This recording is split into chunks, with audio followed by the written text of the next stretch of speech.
I hit you up, I'm talking about banging something. Chill off in your crib and half a thing, probably make the sting or something. Girl, you like my bottom, post my bill, pay for my lawyer. Play your position when the mother hoes get out of order. When you wanna give me that, you purchase a plane ticket. Run around town when I bust it down, then my shit, them lanes did. It got a dick with my bitch mirror lips, yeah. Basically, if this bitch lay with me, she paying me. I'm on some pimp shit for real. This 2 a.m. club was about to close up. Coming through my contacts, about to call one of my hoes up. Then I met you, kick game and followed you to the breakfast spot. Fuck you like I'm ready to that night up in the Marriott. Got your cherry pop, drunk and switching up position. Thought this shit would never stop. Motherfucker, intermission, damn. Nigga, I ain't like that. Take a swig out on this 40.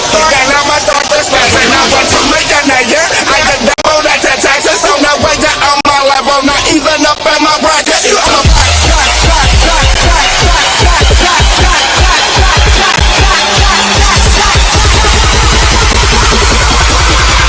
I'm getting money. You don't see that shit every day.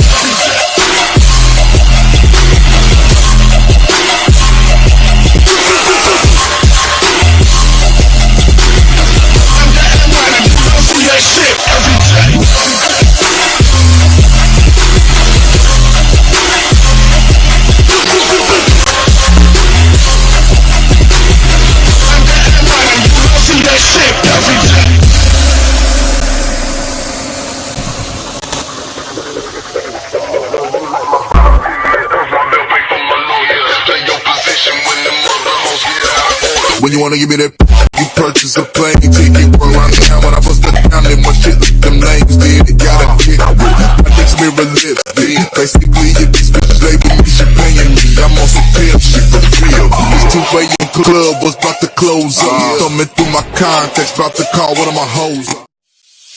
When I hit you up, I'm talking about banging something. Chill off in your crib and half a thing, probably make the stink or something. Girl, you like my bottom, post my bill, pay for my lawyer. Play your position when the mother hoes get out of order. When you wanna give me the, you purchase a plane ticket. Run around town when I bust it down, then my shit, them lanes did. It got a dick with my bitch mirror lips, yeah. Basically, if this bitch lay with me, she paying me. I'm on some pimp shit for real. This 2 a.m. club was about to close up. Coming through my contacts, about to call one of my hoes up. Then I met you, kick game and followed you to the breakfast spot. Fuck you like I'm ready to that night up in the Marriott. Got your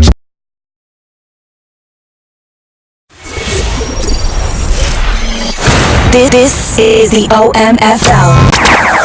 You can't touch this. And you're in the mix with Kinda Real Name. Here's another OMFL production.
All right, good morning, everyone. Welcome to Press Pass Live number 157. It's always amazing to me whenever I see that number that we've been doing this for a very long time. I am your host, the commissioner here, Nate, and I am super excited that you are with me. I always hesitate when I say my name, too, because it used to be Kinda Real Nate, and then we did the whole name change thing, and then I always just want to say Kinda Real Nate. Guys, how you doing this morning? I got Mr. Bloop and Koolie with me up early this morning. How you doing, guys? Doing good, man. Excited to get the show on. I missed last week, so I'm good to go. Yeah, I'm glad to be here, even early. Thanks for having me. Yeah, it is super early. All right, let's just jump right into it and talk about our favorite game of the week. Do a little fire drill action. So, Bloop, tell me, what was your favorite game of the past couple of weeks? My favorite game is there's a couple games I really like, but this one I picked the Lions and the Cardinals, two teams I think that are really turning their organizations around. They just played in week 11 or week 10, sorry. The Cardinals wound up winning 30-28, so it was a nice close battle between two guys that are, like I say, they're really turning their teams around. There's a couple turnovers and stuff. I never actually got to watch the whole game. But just two teams that I think are really turning their seasons or their franchises around, and it was good to see both of them kind of have success on offense and move the ball on each other and stuff. And I think both teams are probably by next season playoff contending caliber at this point. Yeah, this was a nice close game. Did you get to watch this game?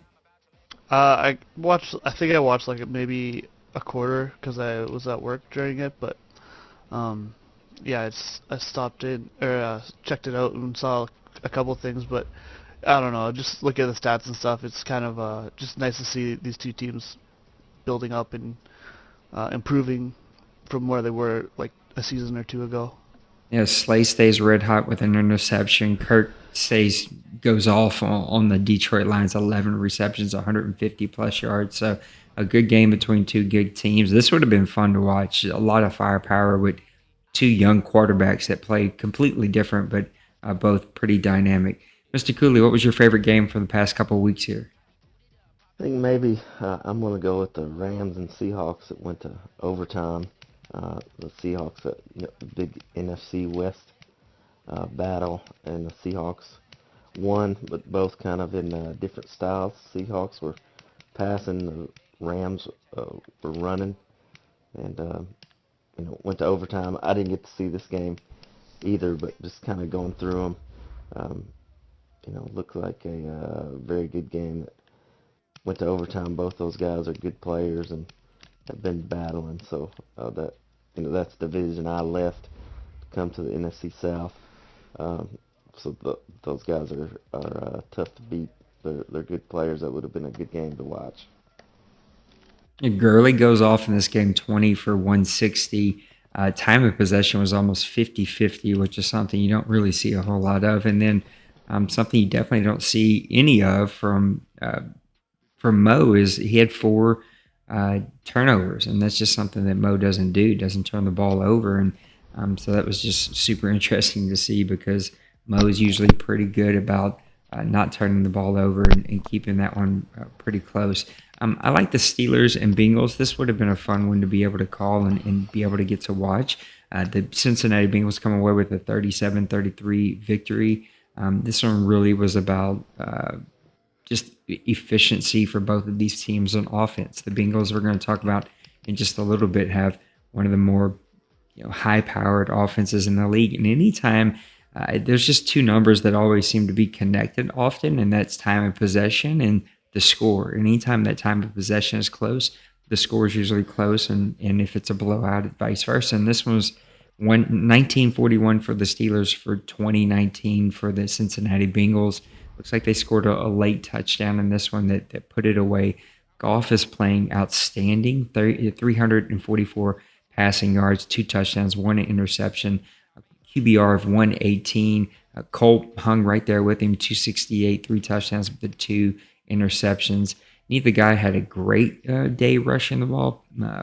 Humphreys for 85. He did average 6.5 yards a carry, but Smith-Schuster and Ross both went off. 164 for Smith-Schuster, and Ross had 148. So pretty effective offenses. This would have been a really fun matchup to be able to watch, and a big victory for the Cincinnati Bengals. I know on Twitter they were poking their chest out about this victory, so congrats to them. So that's our fire drill, or games that we were really excited about and the games that really stuck out to us. Let's talk about a couple of our partners here really quick.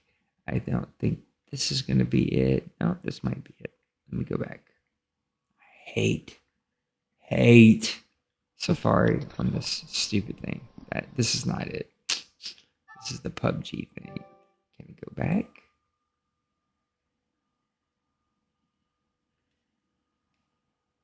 Go back. Go back.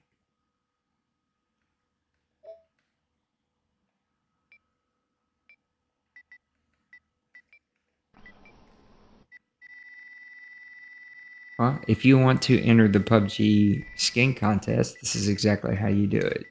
Just FYI, for those of you who are watching this thing right now. Wow. All right, here we go. Now, getting the website back up here.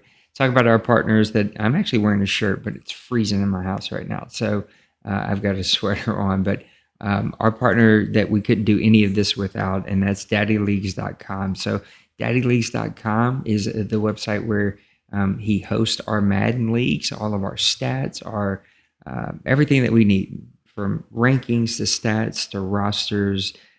Anything and everything that you could ever need for a Madden franchise is found at daddyleagues.com. It's also a really great place that you can do a lot of recruiting and find really good owners, a place that you can really promote your league and the content that you're creating. I've done podcasts for him, and Pooty T, who's here, also does a ton of work for him, is on staff with him. And so Poppy's just a really great guy, and we're super honored that he's one of our partners. Super quiet, you never really hear from him unless you need something, but he just has a really great product, and it's just awesome that we are able to partner with Daddy Leagues. And if you run a Madden League or want to run a Madden League, then you need to invest the $35 and go get it started, because it is definitely worth it. And so daddyleagues.com, make sure that you guys go there and support what they're doing. And I just did it again. Why did I do that? I was trying to log off and ended up hitting the back button, which didn't work 3 minutes ago, but all of a sudden started to work whenever I needed it. All right, let's go ahead and go to our next little segment here. I will fix this in a bit. Come on, load up. Come on. I want to shoot my face off right now. Don't do it. PlayStation needs to fix your Safari crap. All right, here we go. Let's talk about our next section. And we're going to talk about the Kansas City offense. One of the shockers to me, at least this season, about how well that they're playing. This team just seems to be clicking on all cylinders whenever it comes to the offensive side of the ball. So let's talk about the Kansas City offense, what makes them so good, what makes them to be one of the top offenses here in the OMFL, and man, how would you even slow them down? Well, to start out, the big thing for them right now is they drafted that Johnny Walters in the 3rd round of the last draft at receiver. To pair him up with Hill kind of gives Massimo 2 guys that are elite speed, pretty good route running, like deep route running and stuff, decent catching. He's really blossomed. He's on pace for just under 2,000 yards as a rookie. Tyreek Hill, obviously, and Patrick Mahomes. That's really all he does. I've been watching his game against Washington that's going on right now, and those 2 guys are, they're pretty much all he throws to, but it's also because they're always open, probably because of their speed and stuff. Mahomes also can throw guys open. And Mahomes is stupid. Mahomes is It's ridiculous. a cheat code. Yeah, and I think I've seen in this game, and they're only in the 3rd quarter, I think I've seen like 6 or 7 passes over like 25 yards, which is insane. And then he also has a good run game, though. That's the other part of it. Joe Mixon leads the way, but he also has Tremont Smith, who's doing well. It's just a really well-balanced offense that way. I do think right now you see a guy like Denbrew who's able to kind of focus in on these 2 receivers, and you can slow it down a little bit. But for the most part, you're not going to have the defensive backs that can match up with those 2 receivers in the pass game, and that stresses you out, and that's where he's finding success early on. Yeah, I played him last season, and Tyreek Hill is just pretty much uncoverable. I mean, he's something like 99 speed, 99 acceleration. He had every attribute he has is in the 90s. It's ridiculous. And even if you know the ball's going to him, say you try to play over top with safety, I mean, he's too fast. He can still get behind you. And with Mahomes' arm, he can just throw it out there. So Hill and Mahomes together is like the perfect combination. And like Bloop said, he's drafted this rookie who's also super fast, so he just stretches the field, every play. He has the two guys that are his main targets. Um, so if you have a good a good CPU defender that you can trust, then maybe you can use her to try and stop one of the other guys. But he really puts a lot of pressure on your defense with those deep balls. And then if you totally commit to the pass, he does have the running game to kind of keep you honest. So you have to hope he makes a mistake, I think. But Tyreek Hill is just a freak on this game, and he's really difficult. There's nobody that can match up with him. You just gotta hope you get lucky and you can make a couple plays. Yeah, I played him I think 2 seasons ago or something, and I agree. Like yeah, Patrick Mahomes to me was the X factor, and he was super fast. It's funny, like both his receivers are under 5'10". They're just little short, fast guys, but Patrick Mahomes can make every single throw. Right, this dude, he's first in points, first in total yards, first in passing yards, uh, seventh in rushing yards. He's got 27 touchdowns, only 15 interceptions. He's 70% with Patrick Mahomes already. Like, it's just unbelievable. He's got 3,000 passing yards. He's probably going to break 5,000 passing yards this year. And then he's got a rushing game to boot.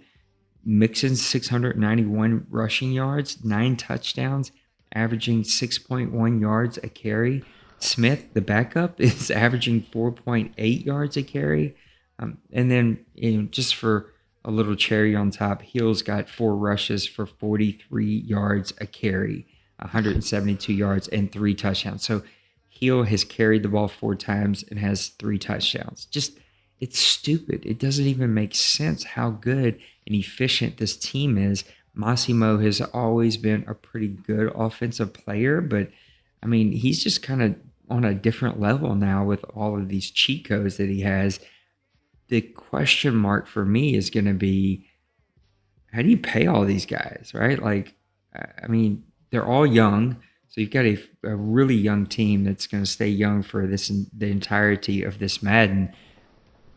I mean, is this going to be the real life Chiefs team where you have all offense and you're paying all these guys but no defense? Or is he going to be able to keep all these guys on the field at the same time? To me, he's going to have to win shootouts because he's not going to be able to have any real defense on this team. I think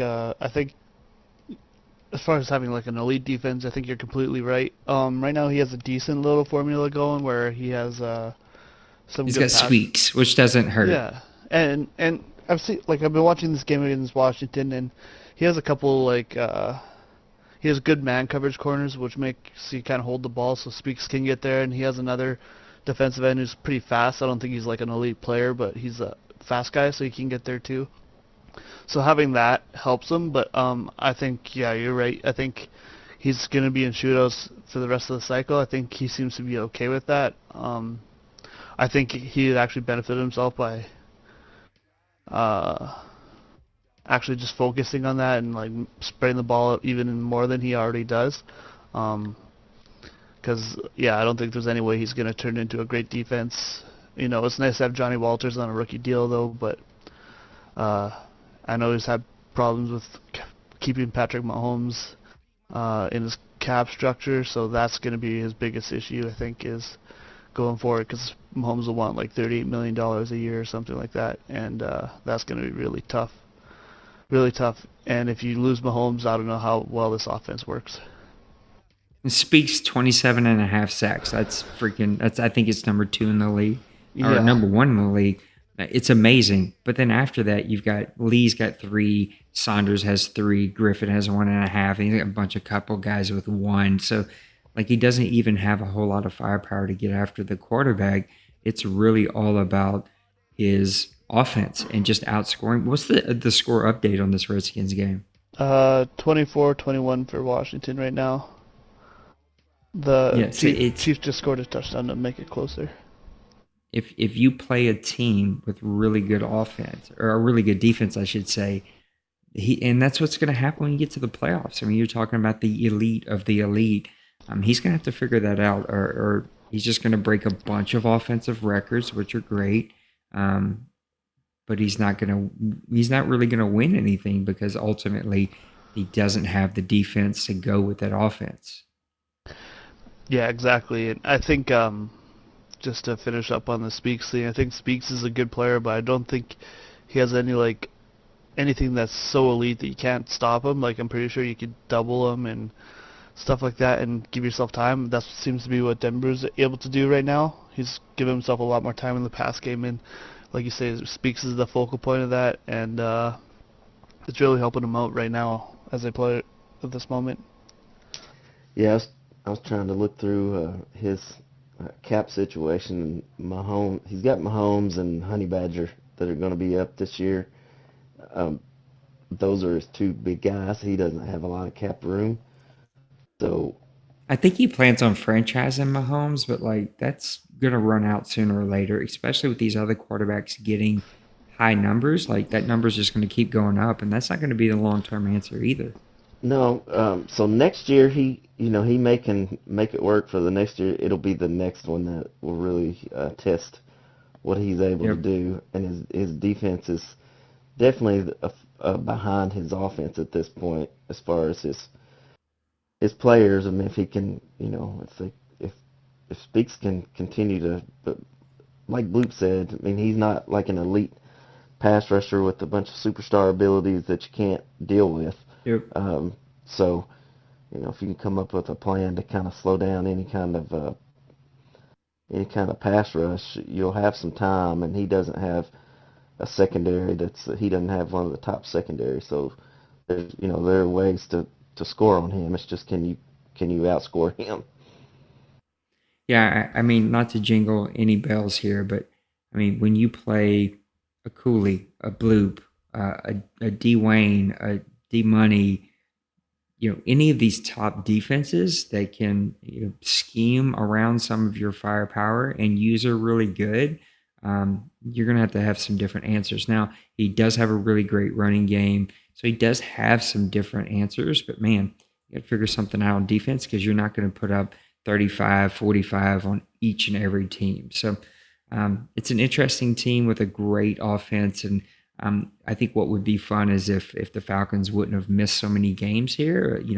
Those would be two fun offenses to watch go at it. And then you still have the Bengals over in the AFC. They put together a fun offense. So there's some pretty high-powered offenses in this league that will be fun to watch. There's definitely not one in New Orleans, so I can just watch them on tape. But there's some really good offensive players here in this league.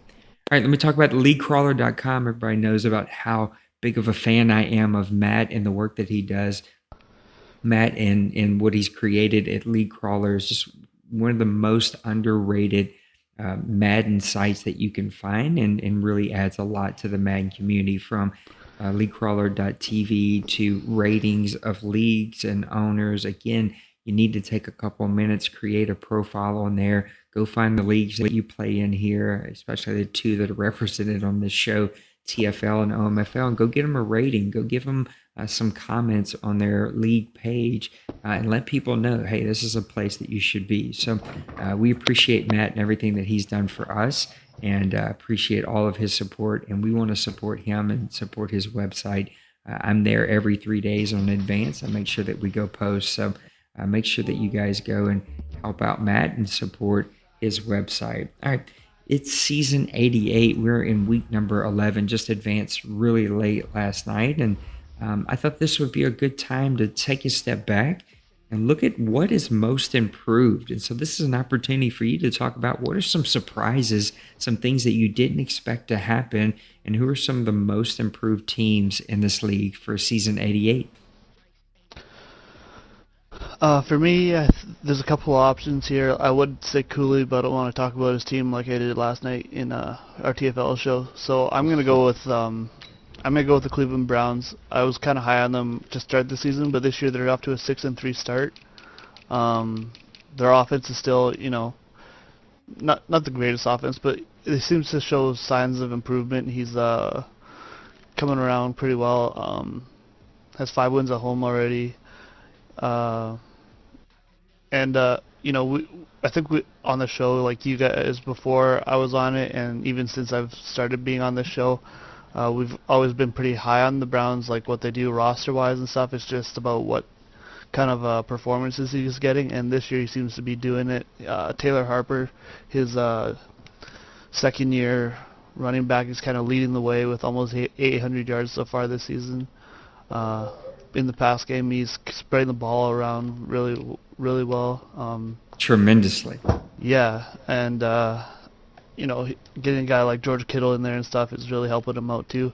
And then obviously, whenever you talk about the Browns, you got to talk about their defense. Myles Garrett leads that team, but he has Frank Clark contributing this season, and lots of players playing really well. And I see that Obi Melifonwu, who I traded to him season 1, is leading his team in tackles. So that's, things are just going well for him right now. And I'm actually surprised he doesn't have more sacks with the players he has. But so far it's working out. He has a lot of good players. And yes, off to a 6-3 start is really impressive in that division where there's a lot of, I think all 4 teams are really, really good. So props to Chaotix for what he's done so far, and hopefully he can continue to do it, because I think everyone likes seeing him succeed, because he kind of plays a different style than some of the other top guys in the league, being more of a defensive coach. Yeah, one of the top defensive teams. The biggest surprise, I think, looking at his team, number one, he spreads the ball around tremendously. I mean, his halfback and tight end are 2 and 3 in yards.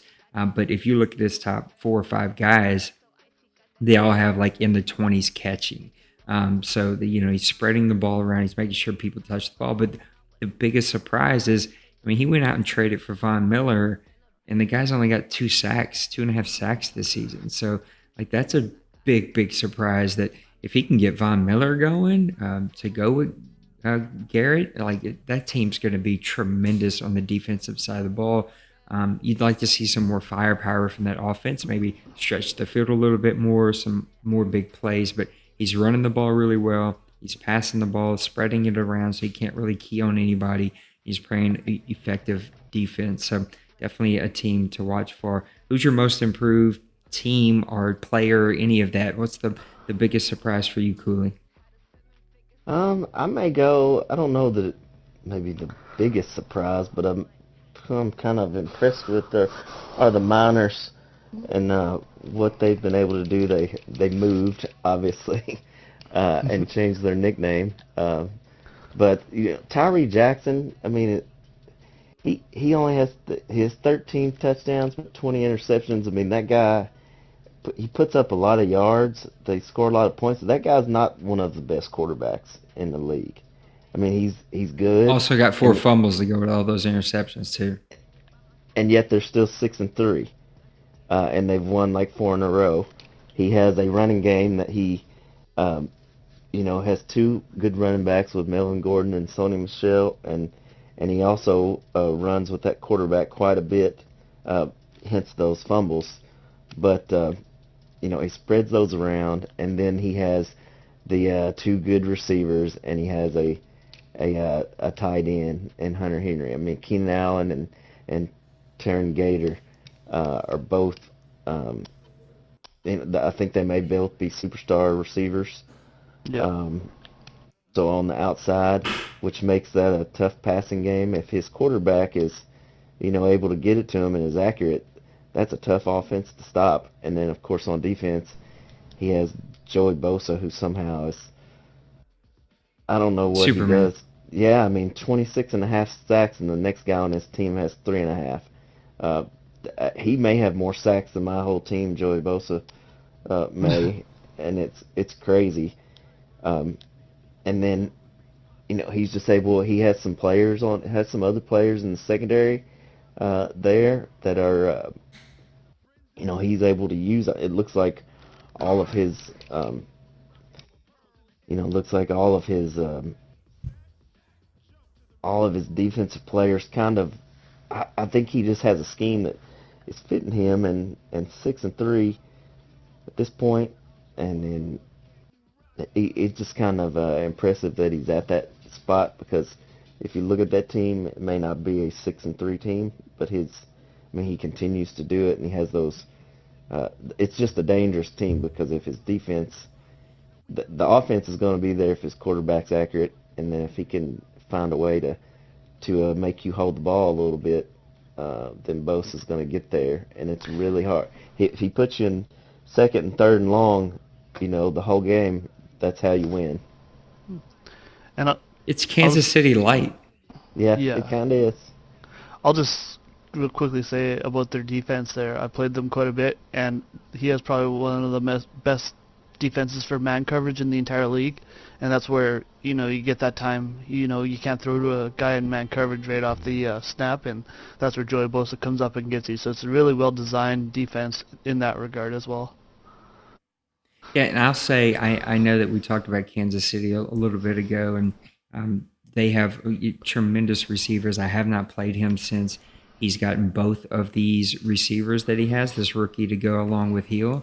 And I just played him whenever he had just Hill, and it was tremendous. But I know on paper Kansas City has the better duo, but I played the Miners last year with these two guys, and it was unbelievable. You just have to pick your poison and take away one side of the field and know that you're going to give up a bunch of plays on the other side, because these two guys are the most difficult guys straight up just to man coverage and try to protect against, because he's really good about finding what side you're not playing and really attacking the other side. And if you try to mix it up, man, he's quick. And these two guys can make serious, tremendous plays for this offense. So if he can get this quarterback situation figured out where he's not turning the ball over as much, that's going to be, again, one of the top teams. And we know why. He was in the OMFL Bowl to begin with for season 1 or season 78, 79. I don't know, whatever season we were in. I already forget.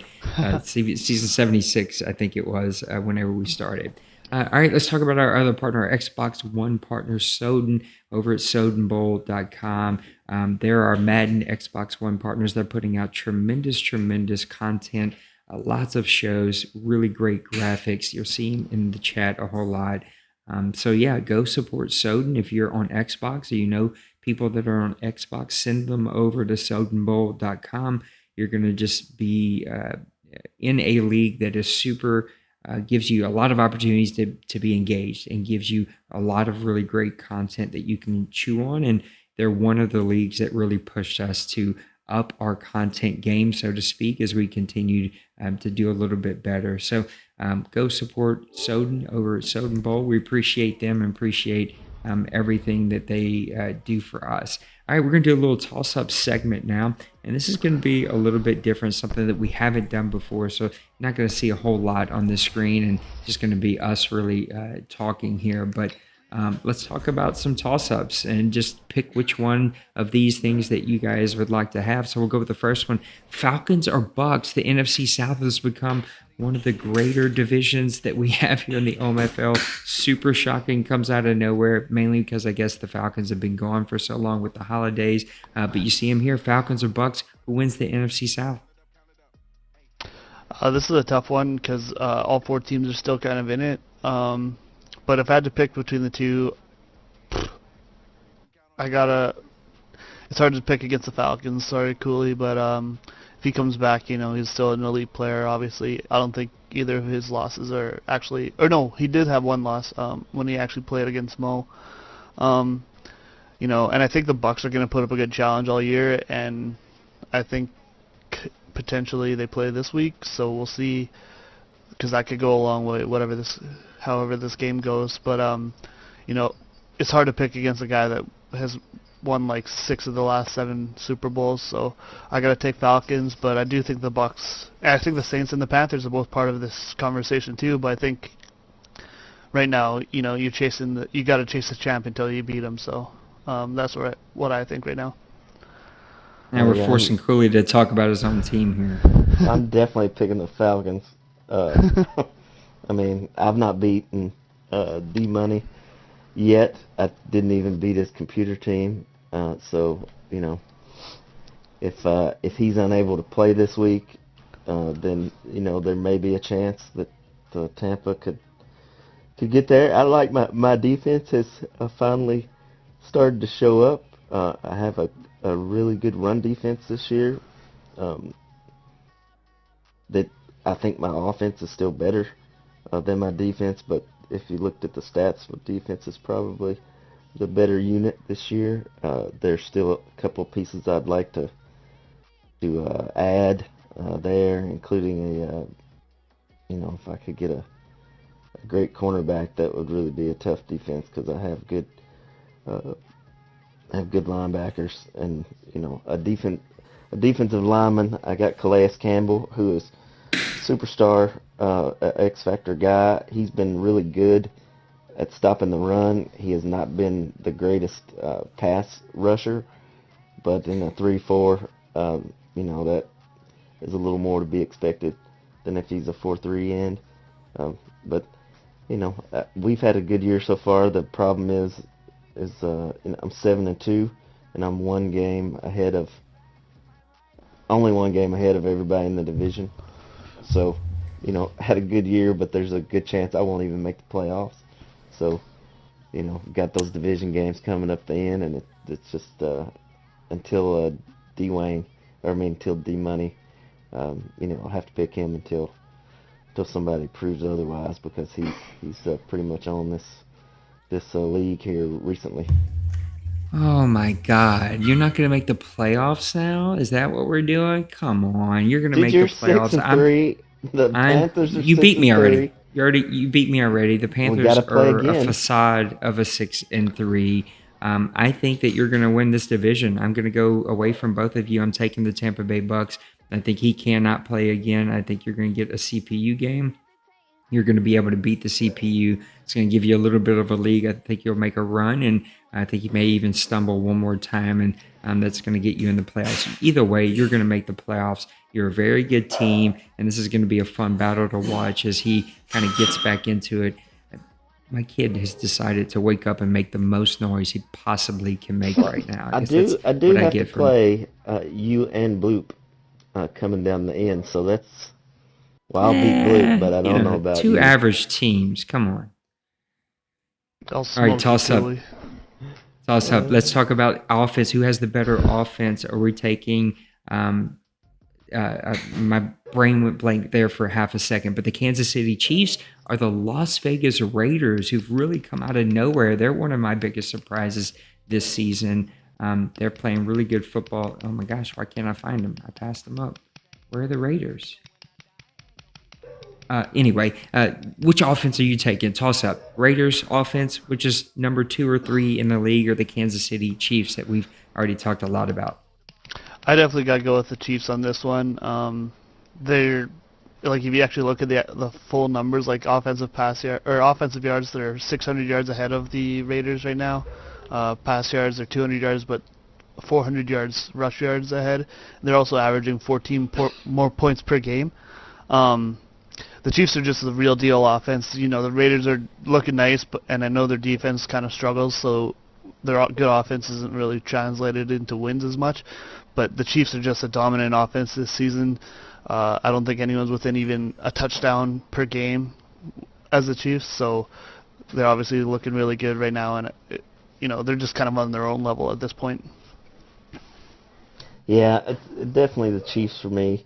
Raiders have had a good year and kind of come out of nowhere, but they're only averaging 25 points a game, and that's like middle of the pack for the league. They're putting up a lot of yards, but it's not translating into like a ton of points.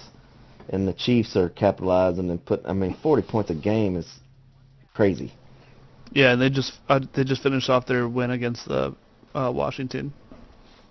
Yeah. Well, that's going to send Dean Brewer over the edge. Dean Brewer's going to murder somebody this season because he's such a defensive-minded coach that high-scoring game probably drove him insane. Look, this is an easy one. You got to take the Kansas City Chiefs. Yeah, like you guys said, this is an offense that maybe we've never seen before. Even though the Falcons have had a lot of firepower and put up a lot of points, we've seen the Colts in the past do that. We've seen the Bengals in the past, even before both of you were here. The Bengals had done that a lot. But look, I don't know why I thought the Raiders were having a much better season than they really are. Both them and the Broncos are having some much better offensive and defensive teams on different sides, but like they're playing better football, but they're both sitting at 1-8. If you look at their stats, they're not really that impressive. Here's the head scratcher to me, and this is the thing that gets me is like Josh Jacobs, 5 touchdowns, which is pretty good. But his first, second, and third guys averaging 4.5, 4.4, and 5.2, but they're all splitting carries. And so, like, he doesn't have outstanding rush yards. He doesn't have, a guy he's got nobody even close to 100 carries. And so it's like, how much better could this offense be if he actually had a run game, which he's in the bottom half of the league in? So that's a tough one. And hopefully the Raiders can begin to build on that and begin to turn the corner. All right, toss up. You taking Ezekiel Elliott, Nyheim Hines, or the field to win the NFL or the OMFL, I should say, rushing title this season? I'll go with Elliott. I think Maniac's he's wanted to rush the ball, now he can rush the ball like he's wanted to all cycle, and now he can. I think he's going to keep that up. And I think in his division that's a good way to go because there's a lot of good defensive teams there, and if you could just pound the rock, it's going to help you out in that division. Yeah, I don't see anyone in the field quite winning the title. Hines is, he has a chance, but I don't think anyone in the field is going to jump ahead of him. That's a good question. I don't know. McCaffrey is a guy that's going to get a lot of carries. That potentially he could do it. The field is probably the best bet, but I don't know. I'm gonna go with Hines. I'm a big Dallas fan. I'd like to see Zeke do it, but Hines is so fast. He's definitely not the bruiser that Elliott is, but Dwayne just uses him, and he's got those abilities. He may have the juke ability, and he's just hard to tackle. So I'm going to go with Hines. Yeah, I got to take Hines too. I know that Elliott is leading. I know Maniac's going to hate to hear that. The chat's really quiet today too. Usually guys are super chatty during Press Pass Live. We haven't had a ton of viewers, but we've had enough, and guys are super quiet in the chat. And I figured Maniac would be up in the chat, but and by now I figured Dwayne would be on. But watching Hines in the playoffs last year, especially getting to call the OMFL Bowl and watching how quick that guy hit holes and how quick he changed direction. I mean, the guy's just stupid. And we've still got 7 more games left to go here. This will be a fun race because those top 5 guys are a lot of fun. I mean, we haven't even mentioned Staten for Chicago, the rookie. He's got 840 yards, so he's not too far away. And so there's a lot of availability here, but I like Hines in this one just because I just think that guy's crazy good. And I think Dallas has some pretty tough defensive teams that he's going to face here in the next couple of weeks, and that's going to end up hurting him. All right, toss up. Does the OMFL sack record, which I think is currently at 52, it's fallen twice this Madden already after being set several Maddens ago, but does the OMFL record for sacks fall this season? Well, there's 3 guys with a chance at it this season, but I don't think it's going to. I think Breland Speaks right now leads the way after his game today. Joey Bosa and J.J. Watt all have a chance, but I just think everyone's going to, as we come down to the playoffs, everyone's going to kind of key in on those guys and be able to stop them a little bit more, so it's not going to fall. But I still think all 3 of these guys will get close. They'll probably get in the mid-40s, which is still pretty high. But I don't think we're on track to have the record broken this year. I would probably say no. But Speaks, I mean, after looking at him, I mean, I see what the how he's doing this is Kansas City's getting ahead, and it puts Yep. a lot of pressure on you to score. So you Yep. got to pass, and then he just pins his ears back, and Speaks comes in. He has 30.5 sacks. So Which is it's a also why he's got so many recipe. interceptions. Yeah, it's a recipe for he's got it set up to work. That if you have that dominant pass rusher, it can just snowball on you. But I would say probably not going to get it. That's 20 more. Well, okay, I'll say he will get it. I'll say he's going to break it. There Yeah, we I'm go. with you. I think it's going to fall as well. Look, I'm having a tremendous season. One of the best seasons I think I've ever had in any Madden with Cam Jordan. And he's only got 18 and a half. I mean, these guys are just in a different universe. I think Speaks had another 3 or 4 in this past game against the Redskins. So you're right. A lot of these teams, I think, especially with Bosa, especially with Speaks, who's Watt playing for? The Ravens. Maybe not so much him. Look, Khalil Mack's just a monster, period, but he's having pretty normal. It's these top 3 guys that are having abnormal seasons. But Bosa and Speaks, again, we talked about Kansas City being this tremendous firepower offense, and then like the Miners being Kansas City light. That's what both of their game plan is. They put up a ton of points. They either get ahead early or get ahead a lot, and now you're pushing the ball. You're having to pass a lot, and guys just kind of get caught up in that flow of passing a lot and trying to the frustration that comes with it and the big plays and the energy, like all of the stuff that comes with getting in a pass only game or a pass heavy game. And you forget slide protect or look at Speaks or look at Bosa or double, keep a running back in or double team, right? You forget to do those quick adjustments or you burn your adjustments doing offensive, like passing route adjustments. And before you know it, you've given up 3 sacks back to back, right? And now they're coming in bulks. And when you look at Bosa and Speaks and Watt, like these sacks are coming in big chunks, at a time where they may go 3 quarters without really making all kinds of noise, and then get in the fourth quarter and it's 3 on the same drive or 2 on the same drive or 4 in 3 drives, right? It's just they're coming in big chunks. I think it's going to fall. I think Speaks is this offense is put him in a different level. And because of the points and averaging 45 points, guys are having to score a lot and you just can't keep up. And because guys can't keep up, they're going to give up a whole ton of sacks. And I think Speaks is going to break it and he's going to be our new leader. I'll just close on your thought there. I will say that it probably does give them an advantage, both the Miners and the Chiefs, that they're playing against the struggling offenses of the Broncos and Raiders, who are still going to air it out. But 100%. So that gives them a lot more chances. That's a good point that you brought up. No, that's a super good point that they're playing against offenses. You're playing against players that they're good dudes. Like I personally like them. They're super quiet. You rarely hear from them. They're not super engaged. They're not super active. The chances that they're playing this game just like they played 17, 18, and 19 are pretty high. And if you play this game like 17, 18, and 19, you're going to give up 10 sacks a game, 9 sacks a game, right? Like you're going to give up big chunk plays because you just can't play this game the same. And so that's a really good point that these guys are up against some struggling teams here that probably haven't figured out the adjustments that need to be made against those really high-powered defensive ends there.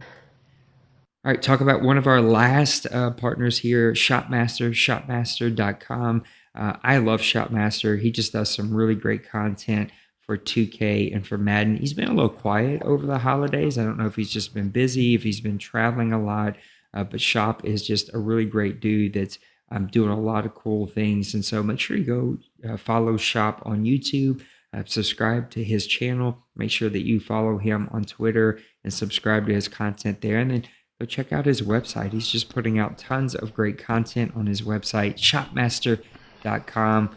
We love Shop here in the OMFL and really appreciate everything that he has done for us. All right, let's get to the mailbag and talk about some mailbag questions. I know that we have some unused questions. So let's get back and look at some of these really, really quick.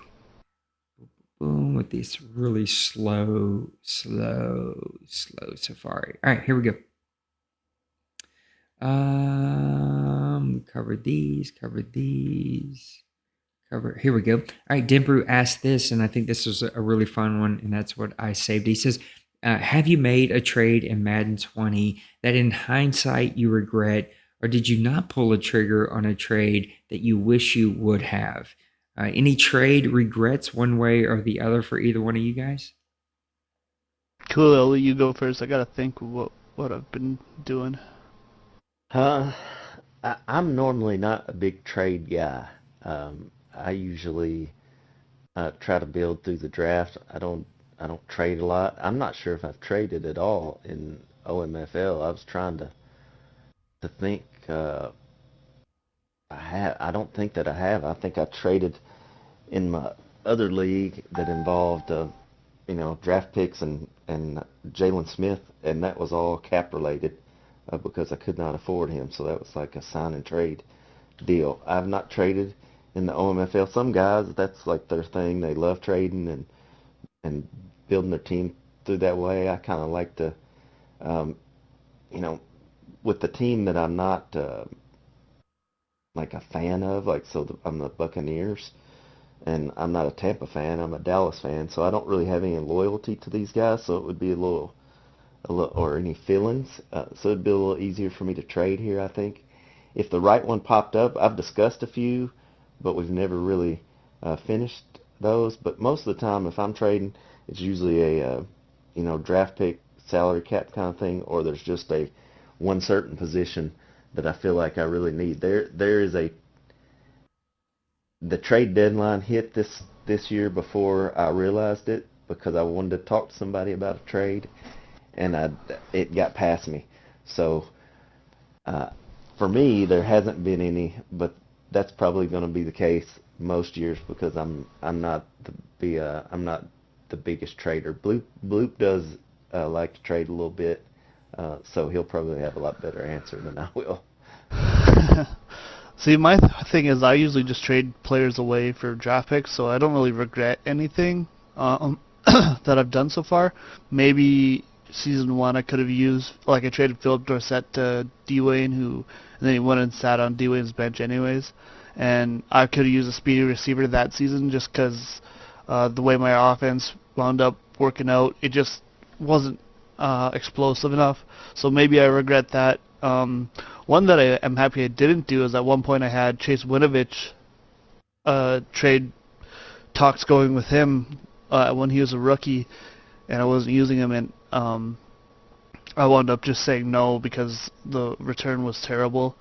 And I was like, I can just keep this guy as a backup. He wound up starting him by the end of the season, and now he's my best player. So I'm really happy I didn't pull the trigger on that one myself. Yeah, I haven't offered a ton of trades. I do like to trade, but I have a hard time trading. My Saints team the last couple of seasons, guys haven't been interested. The trades I have made have been, I think, like Koolie said, it's the trades we see most of the time here. They're going to be cap related, or they're going to be for draft picks. And me and the minors have had like a draft pick thing going the last couple of seasons where I keep getting like a round up every other season, kind of like the Patriots seem to do a lot. And so that has been good for me.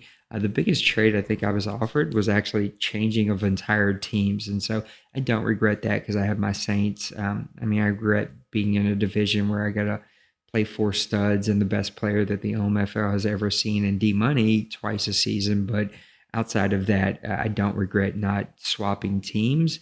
And I do enjoy changing for draft picks and getting more draft picks.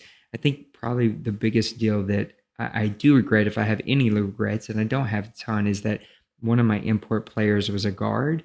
And so I needed to move one of my guards just for salary cap reasons. And there was no reason to pay a guy a lot of money to sit on your bench. And so I sent Larry Warford over to the minors, and he's made the Pro Bowl 2 seasons in a row after not doing anything for me season 1. And the guy's like 32 now and like just playing better and better football. He hasn't given up a sack in 2 seasons. Like, he's playing that kind of football. And so if I have any regrets, it's probably a really small one.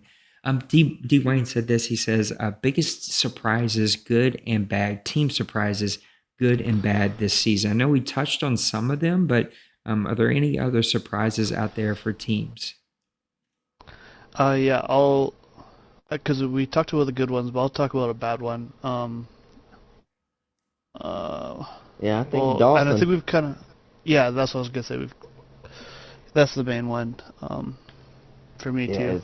it's kind of a disappointment with his because he's a really good player, and he's one game at this point. Yep. So some of the other guys have been gone, so you can't really Yeah, Savante took it's over a new team. Um, so the that holidays always skew everything a little bit.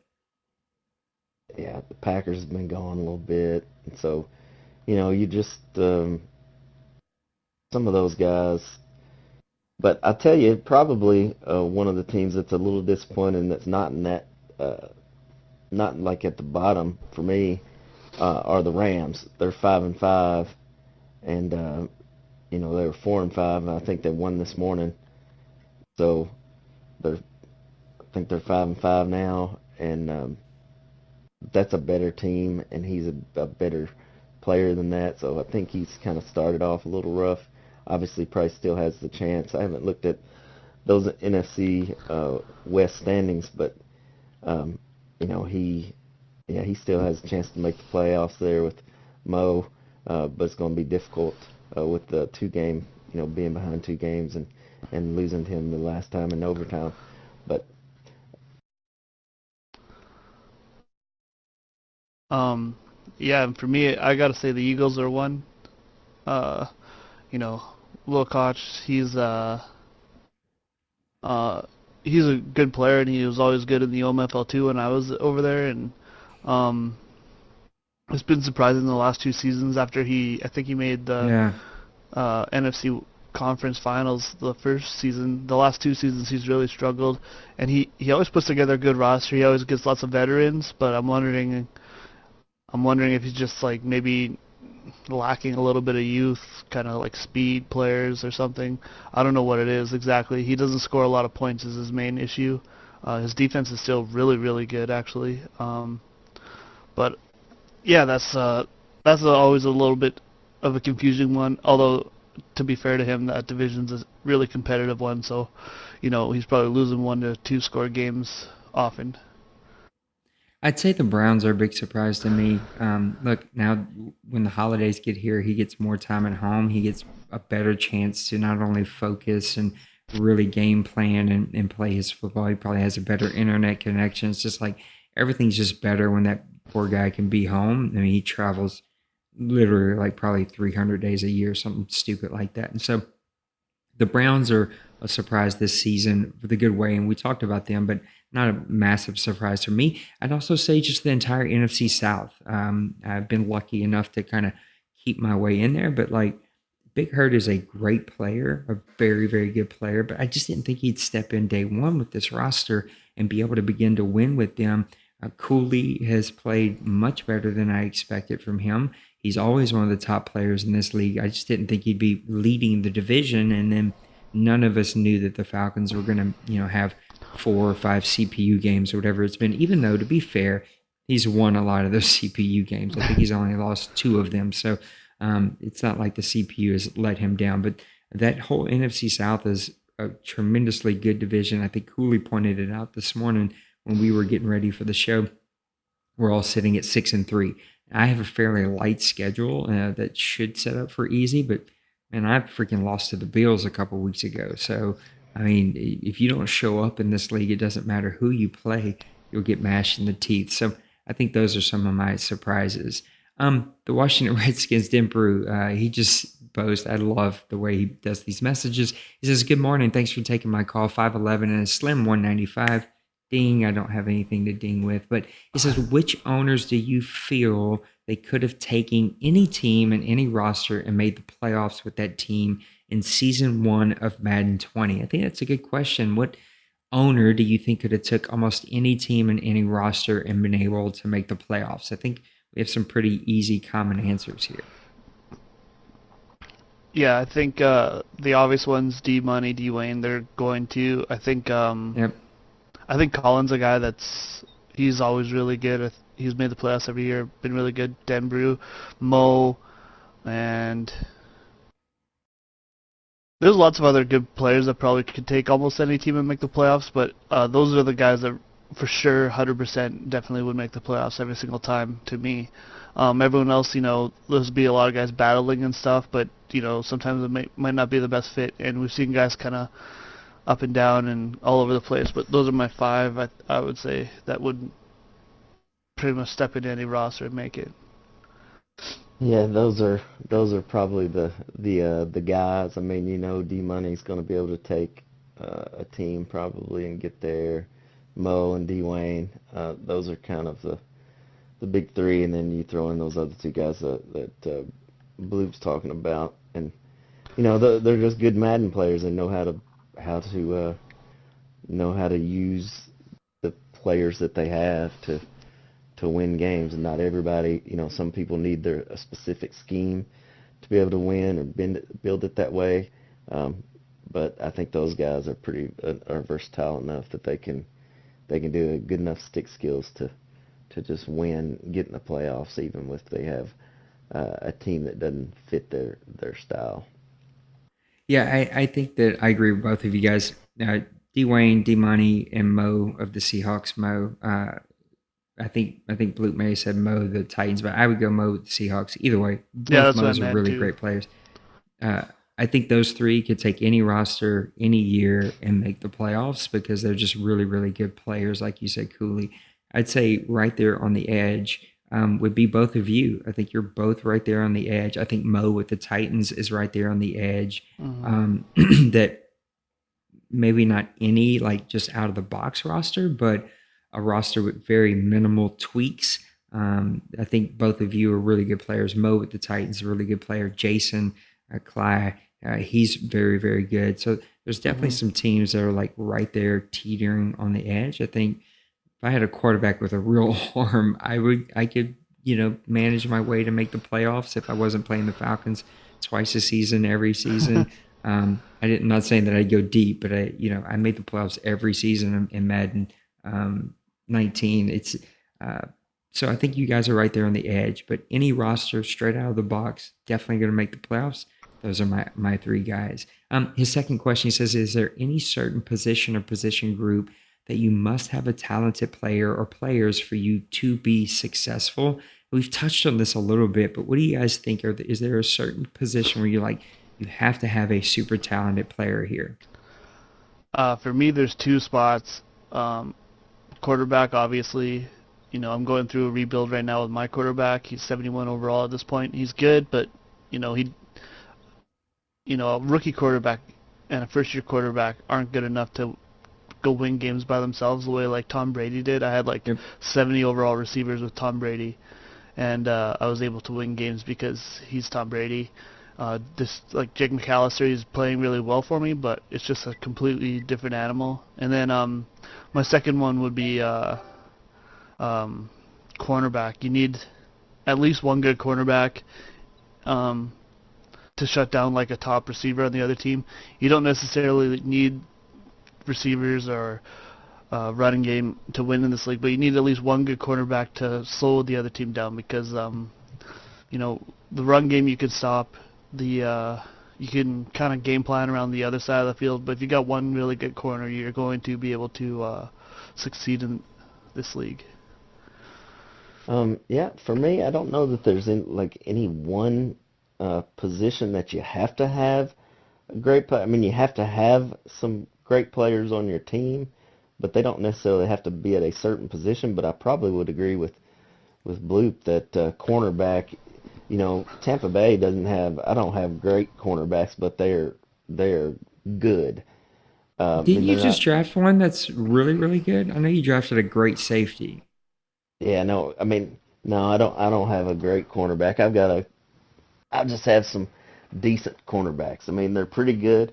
They do what I need them to do, but they're not like a superstar. They don't have any, abilities, but you know, my defensive scheme, I can work around those. But if I had a superstar guy, you know, you can do a whole lot. I think if you have a superstar defense, secondary player, that kind of opens up your whole defense. I mean, obviously a superstar pass rusher that can get to the quarterback is super important this Madden, but you don't have to have one to win. But I feel like if you had to have a place, because you can kind of make it work on offense. Um, you know, even if you don't have great players, you might have people that have just abilities that you know that you can work with. But on defense, it kind of, I feel like for me, if I was going to have somebody, it would be a secondary player that I knew I could count on to shut down a certain side of the field. You guys took both of mine. I would say if you're going to guarantee success on offense, you got to have a great quarterback. I think if you look at my team in particular, like I've been crying about this since Breeze retired, but I'm in the bottom half of offense. I think I struggle with consistency because I don't have a great quarterback. I have a very average quarterback, and I think you can scheme around it. You can build around it to have an average offense or slightly below average offense with your quarterback. But if you want to be Kansas City's, the Falcons, the Seahawks, or if you want to be one of those elite of the elite offensive teams, you got to have a quarterback. It's just hands down, it has to happen. And then cornerback, like if you have, those are the two positions that I don't think you can scheme around. I don't think you can plug and play some fast player. I think you've got to have really great players with great overall stats in those two positions. Oops, just dropped my phone. Hmm. I think if you talk about Maniac just said defensive line. I think if you talk about offensive line, you can find kind of like middle of the road players that have like really good stats and certain attributes that you can plug and play and be okay with and be able to make plays with. But when it comes to the quarterback position, when it comes to the cornerback position, if you want to be elite of the elite, if you want to guarantee success, you got to go have elite players.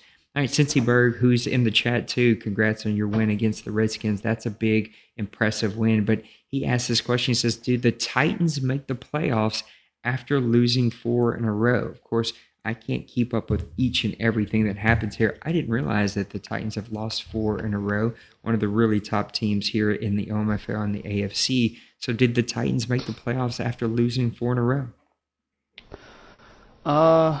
They definitely have a shot. The AFC wild card, I don't think is going to be really like a more than maybe 10 wins this season, so they can still turn it around. They definitely shot themselves in the foot a little bit with these losses after a great start, and maybe that's just growing pains from having so many like rookies playing. He had a great draft, but they're still rookies, so I don't think he's out of it at all, and I think he can. It's hard to say. I want to say no because I think the AFC North is going to have 2 wild card teams. I could be crazy about that, but they're all 6-3 or better as well, kind of like the NFC South is. So it's going to be tough. It's going to be tough for anyone to get a wild card other than that division, but maybe they'll beat each other up and help the rest of us out. So I'll say no. Yeah, I don't think they're out of it because the AFC East is only going to get one. It's going to be whoever wins that division, and the West, is going to battle the West and the North. So the teams he has to beat out are going to be the Miners, and then whoever else is the two of those teams in the North. So the Browns, Bengals, Ravens. Man, it's going to be a tight AFC playoff and wild card race. I think that the Titans are good. I mean, he plays well. It's surprising to me that he's lost 4 in a row. I haven't looked at his schedule to see who he's lost to, but his points for and against he's got a pretty big margin. So he's probably lost a lot of close games here. So I would say, man, if you're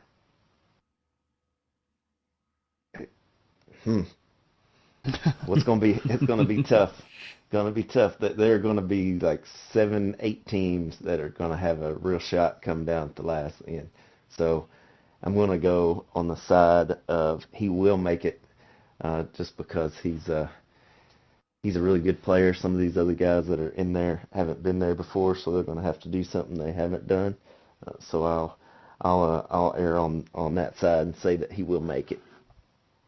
Yeah, I'm Got going to say the confidence. Titans don't make it. Now, I think that you pointed out all the reasons he doesn't make it. Like, that division has gotten really good. The Ravens are a great team. The Bengals have turned things around. And then the Browns he's home, so he's able to concentrate. He's going to play really great defense. Maniac just pointed out in the chat that he lost his top running back, his firepower, so to speak, for his offense. He's hurt. And so, all of those things play into effect of like how that team's going to play. Look, maybe he's traveling a lot for the holidays. So anytime you see like big swings during the holidays, it's usually either people are home and able to concentrate and focus, or people are traveling and they're just not able to focus and concentrate. And it does matter. Like, it matters how people play, and matters how their record is. So I do not think that the Tennessee Titans will make the playoffs, and I think they're going to be out of it. All right, that's going to move us to our last segment, and that's to wrap it up here. So let's put a bow on this show and get everybody off to the rest of their Saturday. All right, well, I think I'm about to go play my game against the Broncos. It's my last game this season against a team that has less than 6 wins. Yeah, everyone else has 6 wins or more. So That's a tough schedule. yeah, it's about to be really tough for my rookie-laden roster, so we'll see how it goes. But I'm excited to play this game and hopefully upset some people along the way. So thanks for a good show, guys. Yeah.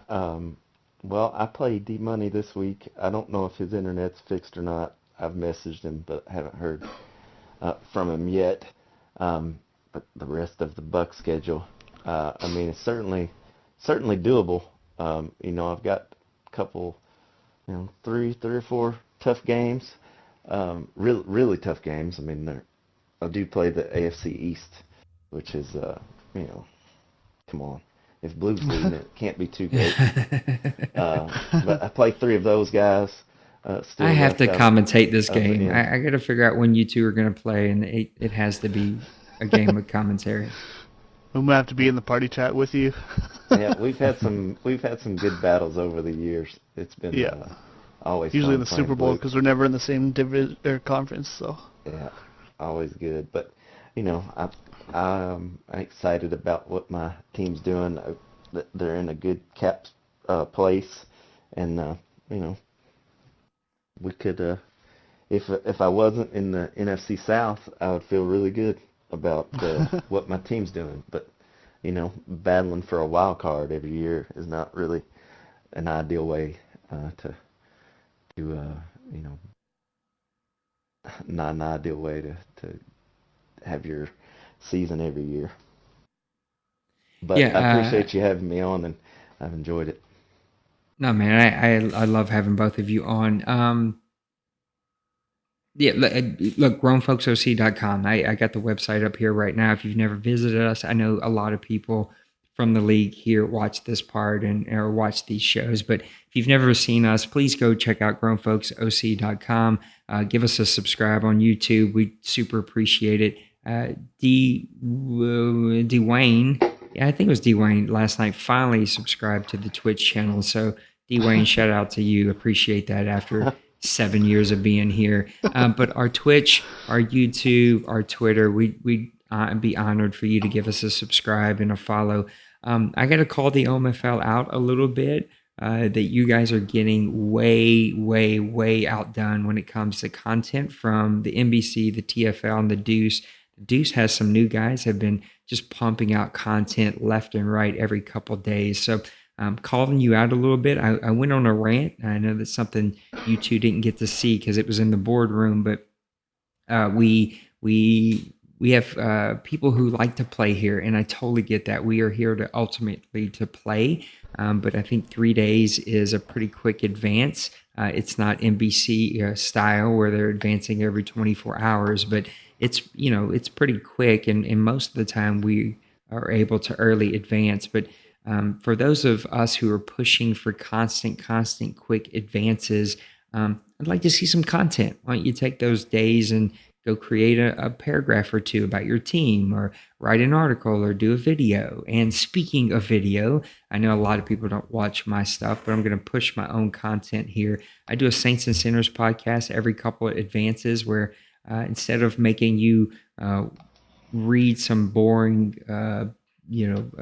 blog post about my team and how well we're doing, I make you watch a boring video instead. And so I do these videos about my Saints teams and kind of where we are and how we're playing. And I'd be honored if you go and check it out. So Saints and Sinners is my podcast. It does have its own code and chat. So !SNS. It'll pull that up. And then, of course, you can find Press Pass Live with !PPL. And then there's also all 22. So all 22, which will pull that up. So lots of really good content that I feel like I've been pretty constant and consistent with. Same word, dummy. But anyway, I'm also going to come out with a hot seat here soon. So maybe today I'll find somebody that can do a hot seat, because I know people enjoy reading the hot seat, and I haven't done one of those in like 2 seasons. So go give us a follow. Go check out all the content. There's tons of videos if you're into that kind of thing. There's PUBG stuff. There's golf stuff. There's OMFL. I think, I don't know, the TFL uses their channel very much. Maybe there's a couple of TFL videos, but I definitely know there's some ATG videos. They use their channel a lot. The Deuce uses their channel a lot.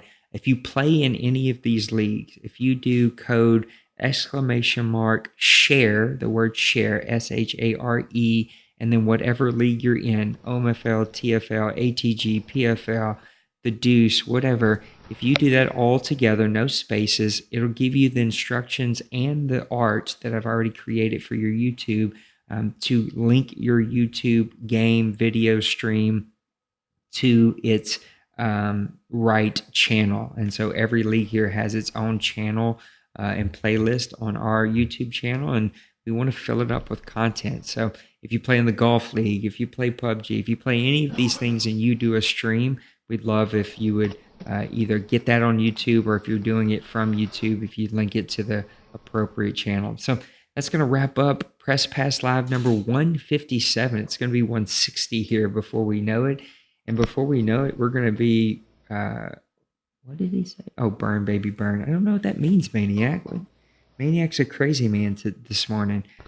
Maniac, I'm itching to play you. Maniac and I play next, but I know my wife is going to wake up like any second, and she'll hit me with a frying pan if I'm playing Madden. So tonight, Maniac, me and you tonight, hopefully early before your Deuce game. But I appreciate both of you taking time and being patient with me this morning. We tried to do a shorter show, and as you can see, that didn't quite happen, but there was 3 of us on. So 3 people, that's going to take some time. But I appreciate both of you. Thank you for spending time with me.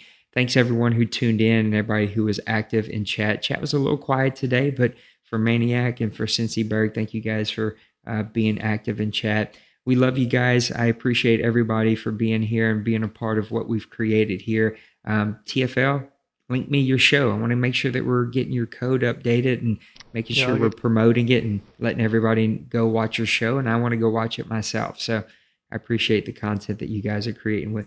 Guys, have a really great week. Have a blessed week. God bless you. And we'll see you next weekend. Peace.